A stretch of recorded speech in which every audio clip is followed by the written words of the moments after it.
Good evening, everybody. Sandra Sheffer, host of Racing the Races. It's been a couple of weeks, y'all. It's been a couple of weeks since I've been on because I needed to rest. I just needed to rest a little bit for a couple of reasons. So first off, I did 14 straight days of trying to get people to go out and early vote. So I spent a lot of time going live, mainly on my personal page, and some of the videos ended up on Racing the Races. But I spent the first 14 days of the 14 days of early voting, encouraging people to go vote. We were trying to get people out there to vote because I know I needed to put in that work. So I did that. And then, November 5th happened. And I just needed to sit with that for a minute, right? So the next day, I thought I was better than I was, I just thought I was good. I was like, okay, it's what it is. We got to live with the results, and everything like that. And then, it started settling in, like, is this what really happened, right? So I was still like very, I don't know if I should say I was very surprised by the outcome because I was more disappointed than surprised. So that's what I have to say. So I was more disappointed about the outcome than I was surprised about the outcome. So I was surprised too, but my most overwhelming feeling was a sense of disappointment, right? And then I was like, okay, well, it's gonna be what it is. We're gonna have to make some adjustments for the next, 4 or so years. I'm hoping mainly just for the 2.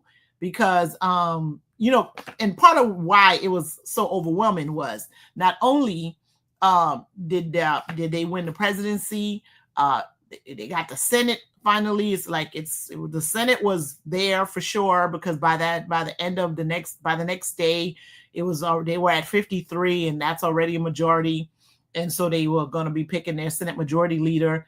And then the House was a possibility, that the House might do or say something. And then that went for them too, so Mike Johnson gets to stay the Speaker of the House. And then as much as, we want to believe that the court is nonpartisan, I don't think we could say that this particular court is, because the president-elect put 3 of those individuals on the court. The court already had 3 conservatives there.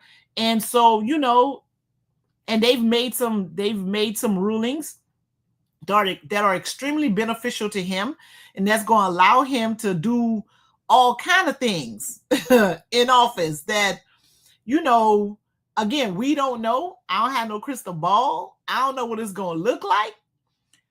But if it's just part of what, happened the first time, we need to buckle up because it's going to be different. It's going to be different. There's some, it's going to be different. And I don't know if it's a good different. It's going to be a different that is going to present challenges for a whole bunch of people, right? Not just the people who didn't support him being in office, but a lot of the people who supported him, who voted for him, who fell for all of the okie doke. I mean, they were saying, we don't know nothing about Project 2025. What are you talking about? That's not for us. This is just straight propaganda on the side of the left trying to tell you about some Project 2025. We don't know what you're talking about.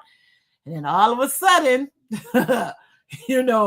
once, November 6th happened, now it's all about Project 2025. The people who helped put together Project 2025, who were just integral in that, all of a sudden is talking about it.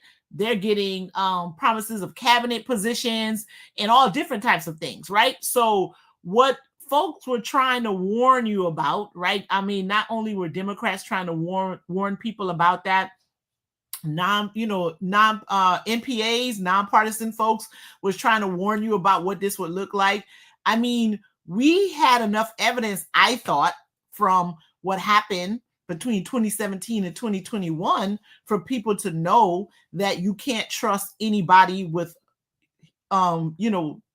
a lot of power or huge amounts of power or unlimited power. And at least when between 2017 and 2021, there was some guardrails. Like now I see it as no guardrails, right? So, it's going to be very interesting. Interesting, not the word. If we're it's going to be a rude awakening is basically the best way for me to say this. It's going to be a really rude awakening for a lot of folks that made a decision to vote the way they did. And I'm really hoping, that, the administration makes a liar out of me and everything is fine. I know everything won't be fine, but it's not as bad as it can be. I really just hope, they can find a way to get it together. Now, again, I'm saying that, but I've seen some of these secretary picks, and I don't know how confident I could be that that's what's going to happen. I mean, just yesterday, it's being reported that, the lady who was queen of the WWE, I mean, or WWF, right? World Wrestling Federation, is going to be in charge of education. Like, for real, right? And then the person who is going to be in charge of, like, I think the Department of Defense was an anchor, not that on a weekend station, a weekend anchor on a news station. Not that the person didn't have any military experience, but I don't think he had any jackets with no whole bunch of stars on there to determine that. And then there's also some comments that was made by that individual that, may be problematic. And I don't know if this is the worst of all, is that somebody that was subject of an ethics investigation who resigned because they didn't want to make the results of the ethics investigation become public, is who is tapped to be the top law enforcement person of the United States. Now, mind you, the Attorney General is supposed to be the top law enforcement officer of the United States, not the personal attorney of President-elect. But I don't understand, man. I don't get it. And then, we have, I've heard mixed reviews about Marco Rubio being the Secretary of State, because they think he's going to focus more on Latin America instead of the Middle East and all that stuff. And that might, that is part of the nation that maybe haven't received enough attention. So we'll see how that go. Right. And then, I'm telling you. And then we got Robert, I think it's Robert Kennedy Jr., who's going to be in charge of Health and Human Services. I mean, have you heard the man talk? How that makes sense, right? I don't understand. Oh, yeah. And today, Dr. Oz is going to be in charge of Medicaid and Medicare. Listen, I don't know where he got the experience to do all that, but apparently he's going to, get to do all that, right? And then, this may have been a joke, a 2 or 3, I don't know. Apparently the person that's tapped to be in charge of transportation is someone that used to be a reality star on, I think, Real World or something like that. Some show. I don't know.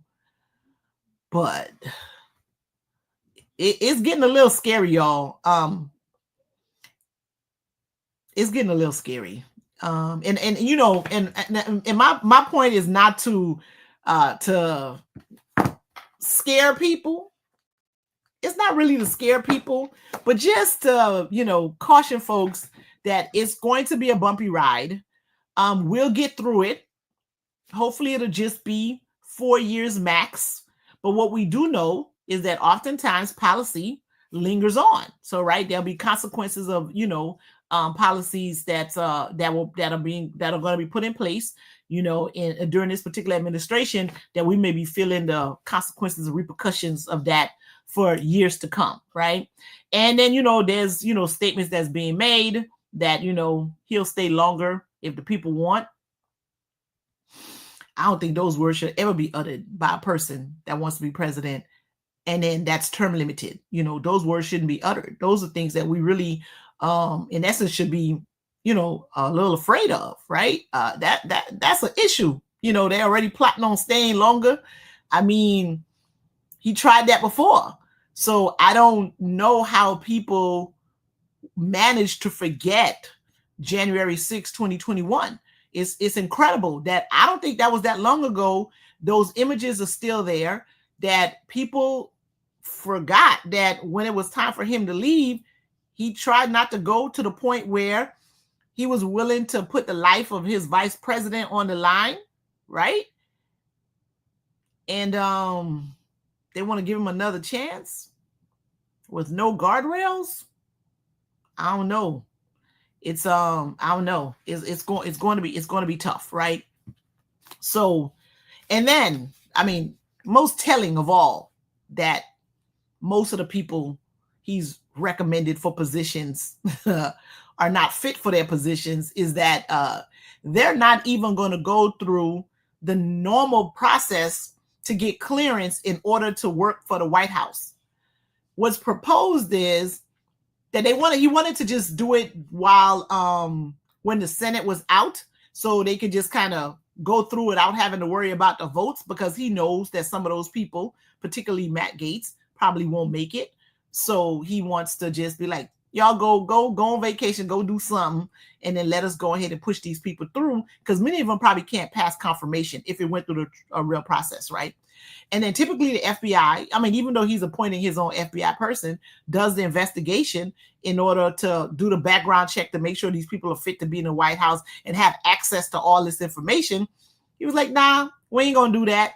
We're going to just use a private company to go ahead and do the investigation. Mind you, this is not new, because that happened during his last administration, is that many of the people that he tried to put in positions, because remember, people were leaving left and right, getting fired when he ain't like you, throwing you out the building, all kinds of stuff, right? Or when he asked you to commit a crime and people were like, hell no, we ain't finna do that. He was throwing them out and bringing someone else in. And when it got to the point where people couldn't pass, get through the security clearance, he just was like, forget it. We're not going to do it, because I'm going to give them this job anyway. Okay? Now, what the other thing I want people to remember that is like, wow, they really forgot, was that almost every president who leaves the office gets security briefings, right? So they can know what's going on. He couldn't get them. When he left, they were like, nope, we ain't telling this man nothing, right? So mind you, this is the man who they felt in 2021, 2021, that was not capable of handling the information about this country, because they didn't trust him with it. Now all of a sudden he gets to carry, gets that red phone or whatever it is that they, get nuclear codes and all of that type of stuff. Imagine this, right? They got not a damn briefing for the last 4 years, but now he gets to go back into the Oval and have the codes and everything. So we're gonna see. Right? People will say they were worried about the economy. That's why they didn't want to vote for Madam VP. But it's obvious they don't understand what tariffs do, right? Just like he said Mexico was going to pay for that wall, which Mexico never did. The American government spent a whole bunch of money on a wall that wasn't fully built. Mexico didn't pay in, never did, never will. He told you that, tariff is going to punish China. No, it's going to punish Americans. Companies here are already letting y'all know that they're going to have to raise prices on all types of things and almost everything because of the tariffs, right? Mind you, not even in yet, and they're already putting you on notice that they got to raise prices. Another person, someone that a friend of mine, was working for a company that used to give out Christmas bonuses. They were like, yeah, no Christmas bonuses this year. As a matter of fact, no job for you, because we need to purchase product in advance of the tariffs. So since they have to go put so much money into product that they need for the company, they can't give bonuses, and they're downsizing their staff, right? So immediately after this man was elected, people will start feeling the effects of some of the decisions that he was making. So those who voted because, they were worried about the economy, I don't know if it's going to get no better, right? And then we have something that's called the Department of Government Efficiency or something, that's going to be managed by two billionaires, Elon Musk and Vivek Ramaswamy or whatever his name is. I just made that one up. I mean, just made that one up. And they kind of had to, mind you, the same person that's going to be in charge of government efficiency has billions and billions of dollars of contracts with the government. I almost know how that even makes sense, right? Like you got contracts with the government and then you get the head of department talking about efficiency. That money is going to efficiently make it his way, is what that sounds like. But at least that's what it appears. I don't know if that's what's going to actually happen at the end of the day, but a lot of what's going to happen is very concerning, right? And then again, they talked about Project 2025. They said that it's the issues, mind you. Even when we talk about the issues, at least Madam VP were able to tell you what her plans were and what it is that she planned on doing for the country moving forward, right? And then Mr. Man said he had a concept of a plan. He never talked about what he was going to do about anything, at least that was meaningful to folks, right? And I was listening to another podcast the other day, and they were talking about how, pretty much the Republicans, they ran their campaign not on issues, right? They talked about, they ran it, they basically called it, they run on talking about God, gays, and guns, right? And we saw a lot of that because, the religious part of it, they were kept referring to women reproductive rights, people being able to make decisions about their bodies with their doctors. They called it abortion. And so Christian folks were just like, no, all babies have a right to live and all of these types of things, regardless of the circumstance, right? So that's a religious component. They went on that issue, right? And then they talked about our LGBTQAI community, where they were making issues about transgender folk and having gender reassignment surgery and all of these different types of things. That was something that people really were just like, what do you mean, right? Partly because they and what really got them was that what really I think had a negative effect on the Democrats and somehow put the Republicans on top of a whole bunch of stuff was that they were talking about people who were in prison being able to get gender reassignment surgery. I don't think the Democrats should have fell for that conversation, right? That is not a conversation that needed to be had. And mind you, that policy was made under the Trump administration, right? Now, even if that's happening, that is not happening on a scale that's significant enough that people need to worry about, right? Like I said, even if it's happening, it's not happening significantly enough on a scale where people need to worry about, or that is something that's truly having an impact on their life. It's just not, right? Because that population is not as big as it appears. They are a very it's a big community in the sense that they have a presence, and they have lobbyists, and they have really, their advocacy is unmatched, right? The advocacy of that community is unmatched, and I understand that. However, it really shouldn't have been that issue shouldn't have been something that people decided should be the determining factor on how they voted, to the point where they disregard everything else, right? Because some people talked about how there's single issue voters.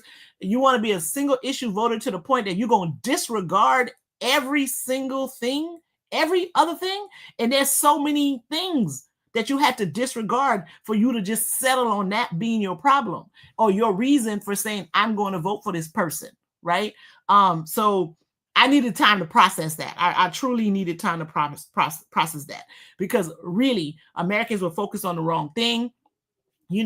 When 45 first won back in 2016, I mean, I didn't like it. I thought it, I didn't think it was going to happen, and it did. I understood it because, I've purchased some stuff, watching TV late at night during some infomercial, thinking that, I fell for the okie doke that, this product is great, and, on and on and on. And they tell you all the good things about it. And you were like, what, let me give this product a chance. And I purchased some products. And then when I got it, it was trash. It was no good. I wouldn't buy again. And, I sucked it up and said, like, you fell for that, deal with the consequences of, Now we know what he's capable of. We know there's no confusion about what he's capable of. Remember, this is the twice impeached person.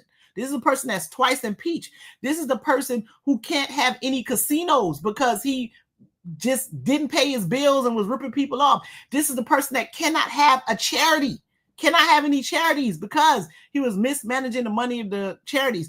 This is a person that is on the record talking about how he sexually assaulted women, right? Or a woman at least.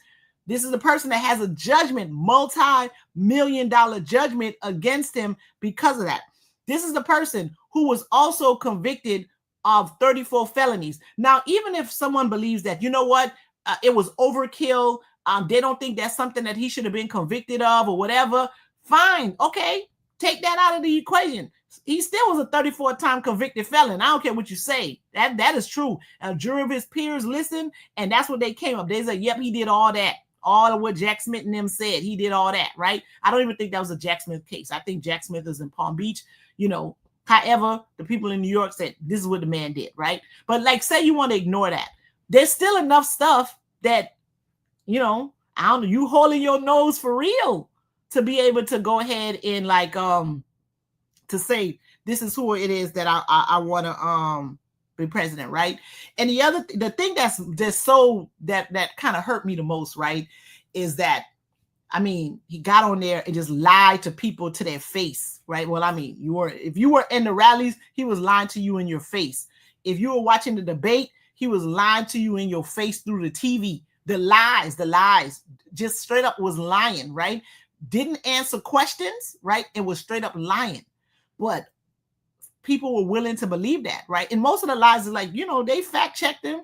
You know, some of the stuff, you know, wasn't true because you have him on the record saying something completely different the day before, right?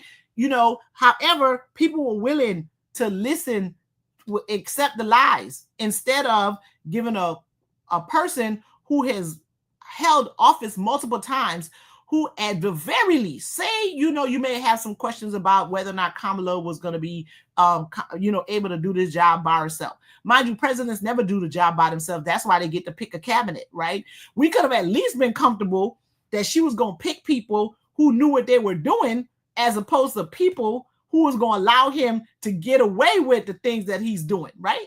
Because that's what this is about, right? This is straight up like, this is like all his fans. This is straight up like fan clubs, people who gonna just be as bad. And with all those billionaires that's about to be part of that cabinet, I mean, that looked like some Russian oligarch stuff to me. You know what I mean? Because them people don't need no jobs. They don't need no jobs. So why are they up here running the government? You know, and I'm one of those persons who remember the Reagan administration when they were talking about trickle-down economics, put the money to the top and it's going to trickle down to the bottom. Let me tell you something. Nothing ever trickles down. There's trickle-down economics didn't work then, doesn't work now. It ain't going to happen. Instead of what's happening is money is coming from the bottom and going to the top. That's it. There's nothing trickling down and people ain't sending no money back, because if they were going to trickle down some economics, they wouldn't take jobs that pay $180,000 or $200,000 when they got $1 billion. What you ain't doing that for work. You're doing that for influence and power when you're a billionaire already. How much more do you need, right? These people are not interested in what's going to happen to regular working folk. Okay. I just want folks to be clear.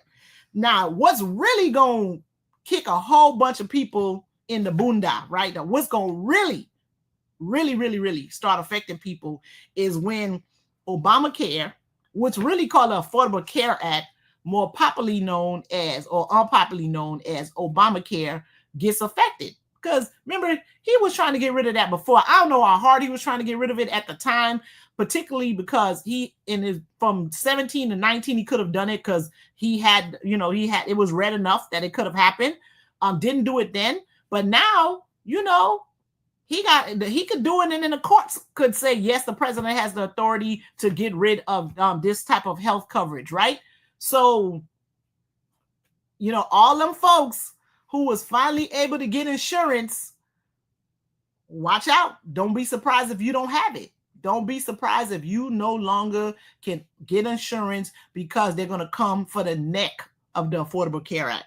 I'm telling you. That's going to be a rude awakening. That's going to be an absolute absolute rude awakening is what's going to happen with healthcare and insurance and all these different types of things, right? Now, some of the, some states managed, to maintain their governors. They kept their senators, and so they may be able to try to protect their residents from some of the policies that's coming. I know I heard like California is one of the states that were trying to see what they can do. I know Minnesota is trying to do that. So they're going to try to see how they can shelter their residents as much as they can from some of the decisions that's going to come out of this administration. And I think they're going to be very unpopular decisions, but hey, we're going to have to live with it, right? We're going to have to live through it. And mind you, I'm not saying like well, I shouldn't, let me rephrase what I was going to say. He has a VP that's probably worse than him. Understand that, right? So, however it go, it's gonna. I think it's gonna be a very challenging yes, because I think people misunderstood for sure or they just believe the lies about what tariffs are and what they do to the economy. For sure, people ain't understand what was gonna happen to the Affordable Care Act.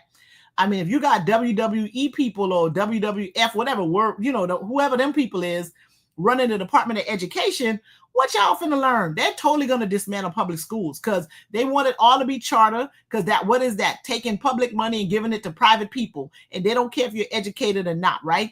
And we could tell that there's already an issue with the educational system because most people didn't understand that all the things that he was trying to say Kamala should have done, she was in no position to actually do them, right? Those were all things for the president, right? So he was saying, well, she could have done this and she could have done that. She could have done absolutely almost none of the things that he was saying she was capable of doing because that wasn't her job. That wasn't her role, right? But because people don't understand, and I don't know, they maybe took civics too long ago to understand, and they fell for that part of the conversation.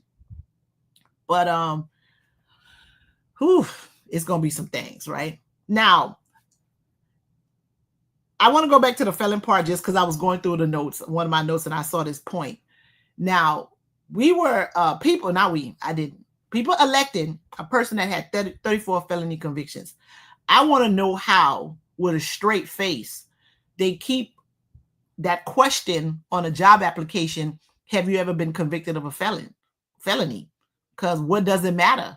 Because you could become the president with with 34. So it don't matter. So I think it's time to really ban that box. That was a movement that's been going on for at least a decade to ban that box and not ask those questions because some people can't even get into the door to explain the nature of their felony because they're asked that question. That shouldn't matter anymore. Bring the person in the room and let them make their case, okay? Because apparently y'all wasn't worried about it. Y'all allowed him to make his case, and the case he made was sufficient enough for, 61 or 69 million people to vote for him. So don't ask nobody whether or not they was convicted of no felonies or not. Let them come in, make their case, and they might convince you to hire them anyway, and you could disregard the felony conviction that they had. So I think we really need to go back to the banning that box because that shouldn't be the question anymore. What does it matter? What doesn't matter, right? It should not matter. And people totally just fell for just all of the stuff and just disregarded the time and time again, all the things that he's done. Now, I think it was really because what was happening in COVID during that election, because it was like 3,000-4,000 people dying every day. So that's why people like, listen, we need to stop the bleeding. And that's what made them maybe not vote for him. I don't know. But we still gonna have some problems, right? You couldn't trust them with hardly anything. You couldn't trust them with making sure the people were okay. You remember also by that time, like halfway into his administration, he stopped press briefings. So ain't nobody know what was going on, right? So there was no press briefings coming out of the White House for the last 2 years of his administration. At least the last one, every day they came out, even if people ain't like the answers, at least they came out and they spoke and they gave reporters an opportunity to ask questions to find out what the person was doing. Nobody don't know what his schedule is. Nobody ever saw his medical records. Y'all still ain't seen his taxes that he said he would give. I mean, listen, nobody know what his grades are. You know what I mean? The man, listen, y'all don't know none of that. Y'all don't know his health. Y'all know what his grades are. Y'all know what his taxes are. Y'all don't know nothing. But you are willing to go ahead and vote for him, right? The man who got no security briefings for the last 4 years, the man who straight up rewrote history, right? They made January 6th seem like it was just a gathering of like-minded folks, and it was okay. I'm telling you, get ready, okay? So, oh Lord. Oh, so I didn't even touch. So my last point I'm gonna make is immigration, and then we're gonna talk a little bit about what we need to do moving forward. All right. So immigration, boy. Let me tell you something. And this is for a lot of my Latino brothers and sisters. Man, y'all know y'all got a black abuela. Come on, why you doing that? You know you got a black uncle. You know you got a black cousin. Come on, y'all. I know some of you want to be white so bad. And this is going to be unpopular, and I'm probably going to get a whole bunch of smoke for this. But I'm going to say this, right? Because you know, that community, Latino community, has a race problem too, right? They have a racial problem too. Some of them, you know, they get here and they get white real quick, you know, even though they got black grandmas, but that ain't, you know, hey, grandma, grandpa, somebody black, but they come in, they get white real quick, and they think they're accepted in that community, right? And I think there's a video going around on like TikTok, some guy named Angel, I want to say his last name Rodriguez, a Mexican fella, went and voted for Trump, live in a big Trumpy community. And then all of a sudden, after the election, they told that man his kids can't play with their kids no more, and he need to go back to Mexico. All right. That was quick. And I'm telling you, even if, you know, you're, you know, because some people, you know, they're here now and they think it's time for America to close the doors and don't let nobody else in. I mean, even though you think that, they're not talking the plan isn't about not letting nobody else in. It's about kicking people out, right? It's kicking people out. And some of them people going to be your relatives. Some of them going to be your nanny. Some of them going to be your gardener. Some of them going to be that pool man. Some of them going to be them Uber drivers. And they definitely going to be them farmers. And they definitely going to be those people working on those construction crews, right? So when y'all paying $12 for an orange, $25 for a watermelon or whatever, you know, don't blame nobody but yourself. Those people who voted for that, because at the end of the day, and I'm not saying that Americans aren't willing to do this work, but I am kind of saying Americans ain't willing to do that work, right? And even if they were willing to do that work, the price, and this is gonna sound like I'm advocating for like, or I'm supporting the fact that people are underpaid, and that's not what I mean. One of the reasons why they had this what's the word? The word isn't outsourcing, but there was a time where companies were all in the United States, and then they were able to send those businesses overseas. Part of the reasons major companies did that was because when you have American workers, you got to pay them. You know, they have minimum wage. You got to pay them. You got to pay for benefits. You got to set up pensions, retirement, 401ks, on and on and on and on. So overall, it's just more expensive to have an American worker in almost every job, right? And corporations are in the business of making money for their stakeholders. Okay, they're in the business of making money for their stakeholders, and if they can find somebody that they can pay or subcontract out and pay less, they're gonna do that, because again, trickle down economics ain't a thing. Ain't nobody trickling no money down. They're trying to keep it all up in their pockets, right? So I'm telling you, along with the tariffs, along with what's gonna happen with just the labor, the labor is going to be impacted in a major way. And, you know, let's see. And I really want to be wrong. Like when I tell you I want to be wrong and I want everything to be great, let's see. Right now, the last thing I'm going to say, and I'm going to go ahead and I'm done with it. I'm done with the conversation, and we'll just start talking about whatever the issue is next week. When I come back next week, we'll talk about whatever current events are. That's what the conversation is going to be. And so one of the things of the title of this particular episode is like, thank you, America, from Black women, you know, because the show is called Race and the Races. Now, let's not fool ourselves to believe that race wasn't a factor in this race, right?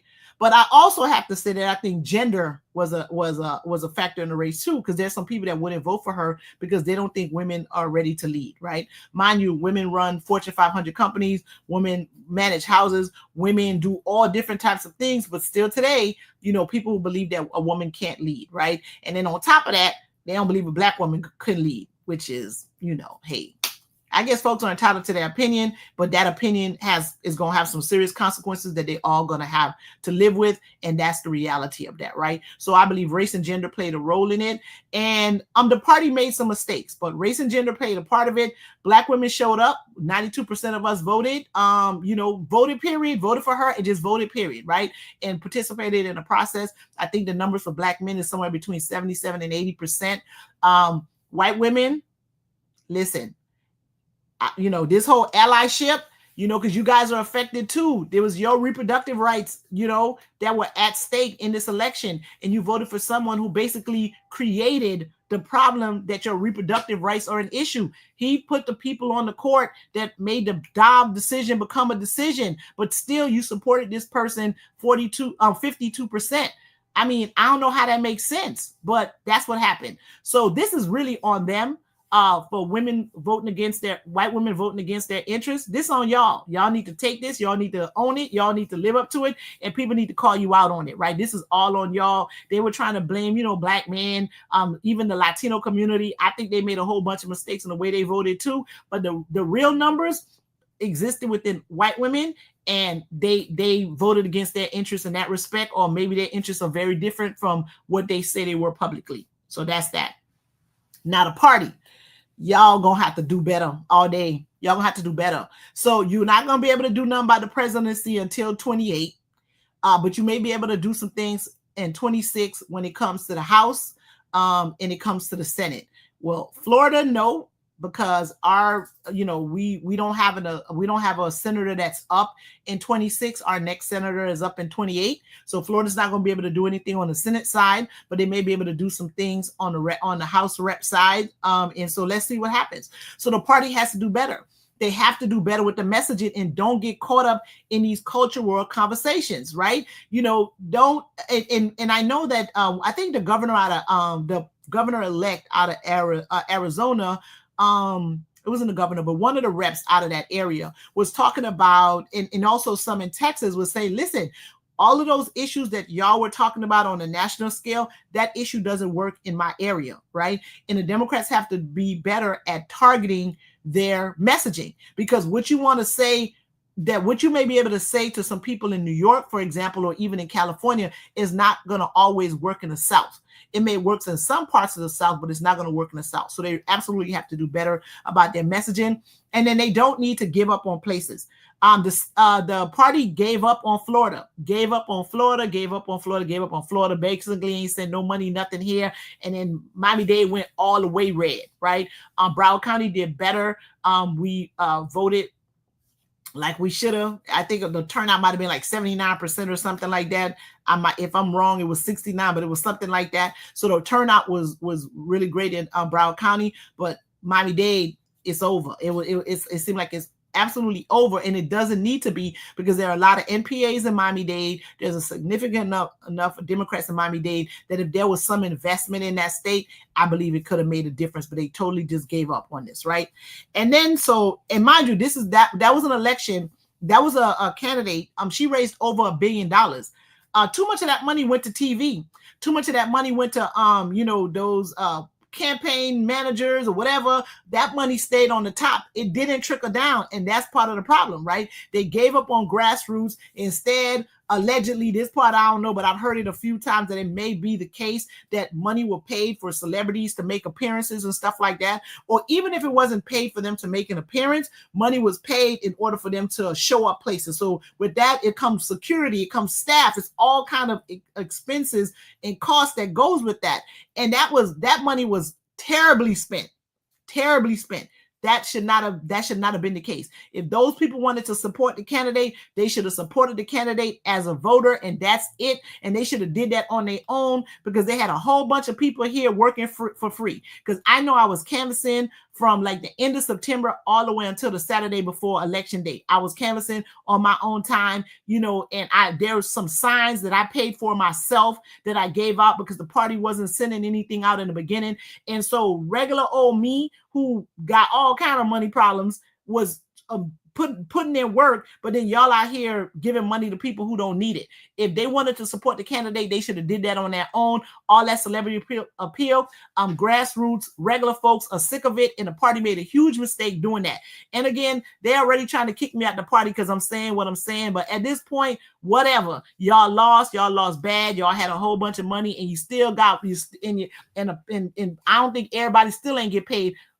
And that don't make sense.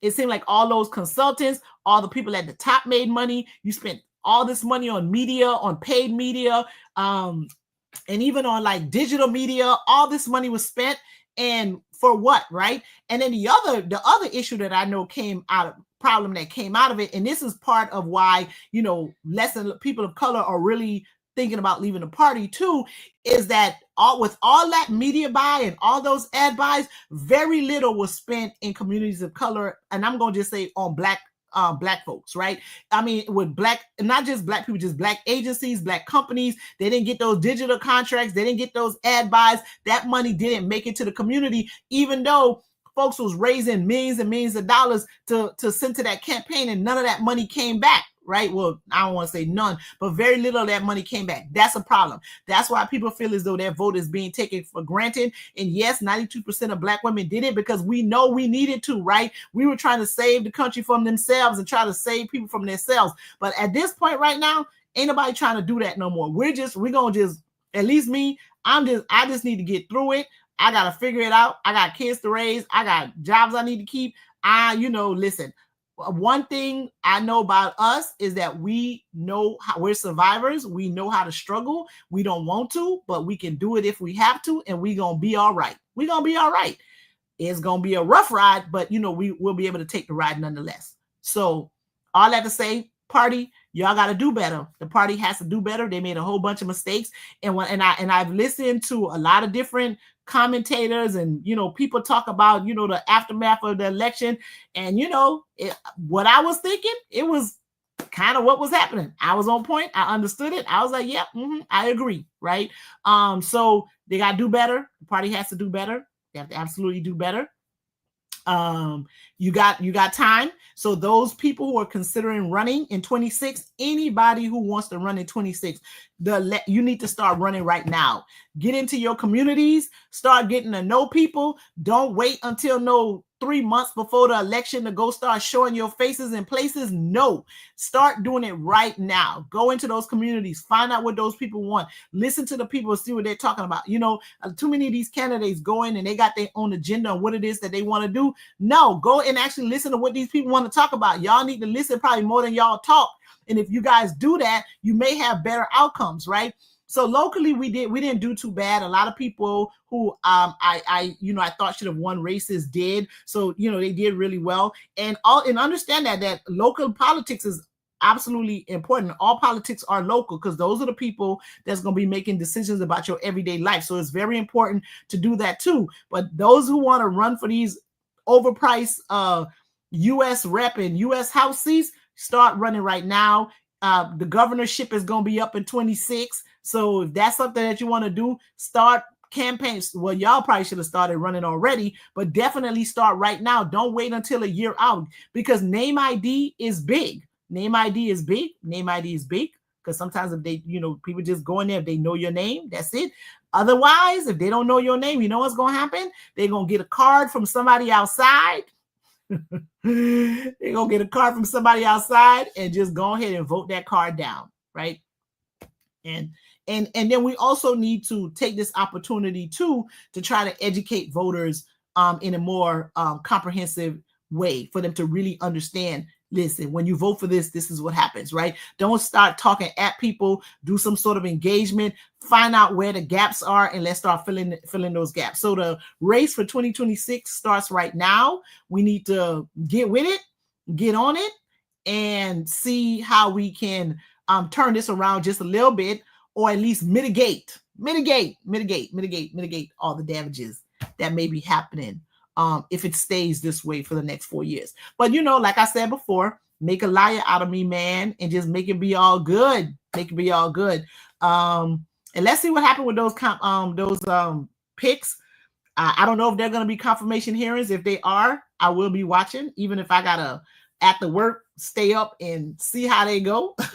I will watch those confirmation hearings, which for the most part, they may just be, people are going to probably vote down party line. But I do know that there are a few folks who have been nominated that even the Republicans are like, y'all on crack.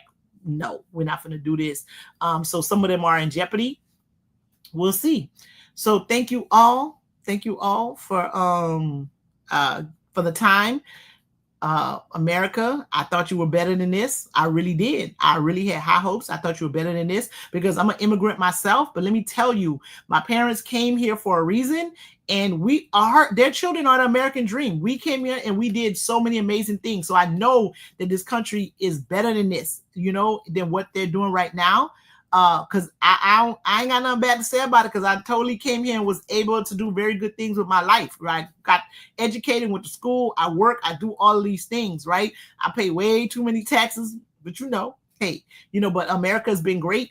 However, I really thought, we were kind of past some of these things, and, let's try to do better. Let's do better.